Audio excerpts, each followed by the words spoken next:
We're getting there. Okay. Well, welcome. Good morning. Welcome to the 2012 Evergreen Partnership Conference. My name is Craig LaRue, and I have had the honor of serving as Evergreen Chairman for the past year. When I joined Evergreen Board of Directors 3 years ago, I honestly did not expect to become chairman. At the time, Norm Knief of Lincoln Contractor Supply was serving as the chair, and I thought, gee, I'm nothing like Norm. But then again, who is like Norm? So all kidding aside, I've really enjoyed my time on the board and the opportunity to get more involved in Evergreen. While someone has to be chairman, we really are a board of equals working together to try and do what's best for the group. One of the so-called benefits of being chairman is I get to make this presentation. And while public speaking probably isn't my favorite thing, it does give me the opportunity to share a little bit about myself and my company, which I enjoy. So right now, I am currently Vice President of California Service Tool, based out of Hayward, California. We joined Evergreen in 1990 and were among the first 25 members of the group. CST has served the electrical, mechanical, HVAC, and plumbing trades since our beginning in 1961. We have always had an approach to have a full service, addition to sales, full service sales, in addition to in-house repair, rental, and safety services. And this helps us maintain our focus on reducing our clients' downtime, increasing productivity, and working to help them stay safe on their job sites. CST is the sister company to Alameda Electrical Distributors, which was founded by my father in 1976. AED is an electrical wholesale distributor, and along with supplies, provides project management, automation, and alternative energy solutions. While our companies are autonomous, we do have the ability to serve our customers together to provide a comprehensive offering. Several of our locations are co-founded, and we currently operate 14 business units out of 11 locations throughout Northern and Central California. Like many of the second and third generations in the room, I started working at Alameda Electric at a young age. In fact, I learned how to drive a forklift before I learned how to drive a car. After graduating from college, I returned to Alameda Electric as marketing manager and later moved over to CST as sales manager before being named vice president with full P&L responsibilities in 2009. Now that you know a little bit more about me and California Service Tool, let's find out a little bit more about the folks in the room. So, show of hands, how many of you are 50 years or older? Okay. How about 55 years or older? Definitely a lot of veterans in the room. Now, how about 40 years or younger? Okay, a lot of new energy as well. And I kind of asked these questions to illustrate a point. And that point is that we're at a major transition in this company, or in this country, in this group, and as an overall industry. While people in their 50s and 60s may still have a long and vibrant career ahead of them, we are watching a generational change that will have a major impact on all of us.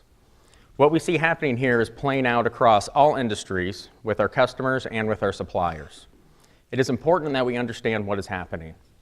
While transitioning from generation to generation has been a fact of life forever, demographers suggest that the recent Great Recession we just went through has taken a toll on 3 main working generations in dramatically different ways. Following the biggest economic calamity of our times, each generation now has new concerns. As business people, it is important that we understand them because this can provide us with insights into our customers, our employees, and ourselves. There's been numerous books and studies regarding generations in the workplace. I recommend that you take some time and pick up a book like Connecting Generations by Claire Rains. This can give you some insight into some of the motivators for each groups.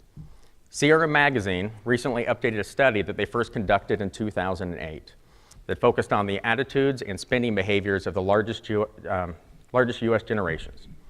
The 2011 study published in the February 2012 issue of CRM shows that a lot has changed over the last 3 years because of the Great Recession. Now let me take a minute or two to summarize the results of the most recent study. Generation Y or millennials. Those are people born between 1977 and 1994. The youngest is now 35, and the oldest is 35, and the youngest is 18. There are about 72.5 million people in the Gen Y in the United States. And here are some of their characteristics.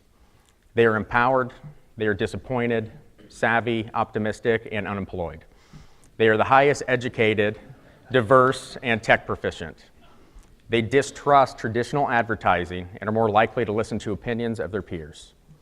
This is the Facebook generation and is soon to become the largest American generation ever. They have a lot of student loan debt. In fact, Americans now owe more on student loan debt, about $1 trillion, than on credit cards. And due to the economic pressures they are facing, they are taking longer to reach major life milestones like buying homes, getting married, or raising kids. Now on to the Generation Xers, born between 1965 and 1976, the eldest of whom are now 47 and the youngest 36. There's about 49 million Gen Xers, and here are some of their characteristics. They are tech savvy, highly connected, and spend a lot of time online. They are more focused on striking a balance between work and family than the baby boomers, and they do not believe that they will be rewarded for their loyalty to the company they work for. And most of this stems from seeing their parents sacrifice family time and then getting laid off when the economy faltered. So there are the first two generations, or they're the first generation to not have the same expectation of living better than their prior generation. Everything is on demand, nothing is on a schedule. And the baby boomers, born between 1946 and 1964. The eldest boomers are now 66 and the youngest are 48. There are about 76 million boomers. About a quarter of all boomers are so pessimistic about their savings that they plan to delay retirement until they are 80 years old.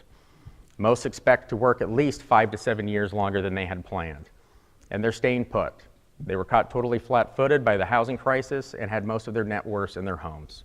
They never expected home values not to rise. They're also extremely interested in long-term quality of life, and they're willing to spend money on technology and ease of communication devices. You know, if you really look, this is the first time we're going to see 4 generations in the workplace at the same time. And the point of all this is really to underscore that the characteristics of each generation vary greatly, and these differences can impact the productivity of the workplace. As business leaders, it is our job to understand these differences and to create a working environment that effectively harnesses the diversity of talent. One way to do this is to create more cross-generational problem-solving teams. Managed right, a cross-generational team will look at all the things from all angles to better understand the solutions to the challenges facing your business. You may also want to consider the possible underlying motives for your people and how they vary across generations. If you are a boomer manager dealing with Gen X or Gen Y employees, it may help you to know that they do not look at work the same way that you did at their age. Knowing this can help you ask more questions to get to the root issue rather than just assuming that they are lazy, unmotivated, or lack commitment. Many movers have found it particularly useful to have a Gen Xer be a reverse mentor for them. This is particularly true in the emerging areas of online marketing and social media. Looking at your customers, it's important to recognize that the same generations are here at work too. Gen Xers and Gen Yers are much more willing to obtain product information and do company research online. Each of us need to recognize that this will eventually impact all of our business relationships. We like to say that people buy from people and relationships are important. I still believe that this is extremely true, but it is clear that many relationships will first be established online. As distributors, we need to invest now in the technologies needed to put our message online and in a way that engages our customers. It should be clear that social media is here to stay and that many Gen Xers and Gen Yers are heavy users of the technology. However, most companies still scratch their heads on how to implement social media in their marketing efforts. I certainly do not have all the answers, but as a group, Evergreen members have begun a dialogue to share best practices on what some of us are doing and what seems to work. I can recommend a couple books that will provide you with some insight into developing and implementing a social strategy. The first book is called Social Boom by Jeffrey Gitomer, and the second is The Social Organization by Anthony Brady and Mark McDonald. Get out in front of this trend. Don't wait until your customers start wondering why you're behind the times. So once again, I would like to thank you for the privilege of serving as the chairman this year. I've had a great time on the board, and I encourage each of you to get more involved. Now I'd like to ask Kevin Hickenbottom to come up and share our 2011 results.